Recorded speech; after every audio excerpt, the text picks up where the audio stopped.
With news of President Trump's COVID diagnosis adding more uncertainty a month out from the election, let's look at an updated way you can hedge your portfolio against systemic risk. The first thing we do is look up the current price of SPY, the S&P 500 tracking ETF. As of Friday's close, it was $333.84. The next thing we do is divide our portfolio value by that amount. Here I'll use $500,000 as an example. And again, the price of SPY was $333.84. So we'll divide that by 333.84. And we get 1,497.7 shares.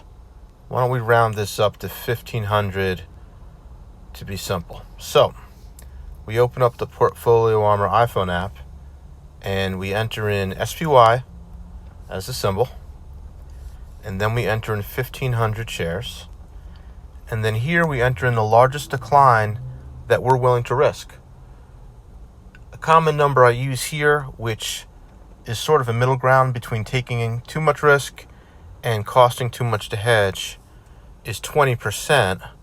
But if your risk tolerance is less than that, you can enter a lower number. And if your risk tolerance is greater, of course, you can enter a higher number.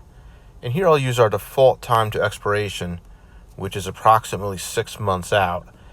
And we're presented with an optimal put hedge, the cost of which is $16,215, or 3.24% of position value, calculated conservatively at the ask.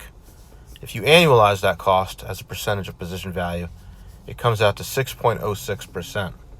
Now, if we want to lower the cost of this, one thing we can do is experiment with different times to expiration. So let's try looking just after the election. Now, we could look at November 4th, but there have been warnings that the election will not necessarily be resolved by then. So let's look a little further out in November. Let's look at November 20th. And here we see the cost, not only the straight cost in terms of dollars is lower, it's $1,935. The cost of as a percentage of position value is, of course, lower, 0.39%. But interestingly, the annualized cost is lower too. It's 2.94% of position value. So, given the relatively low cost here to hedge against a serious market crash, and given the uncertainty with COVID and disputes around the election, this may be worth considering at this point.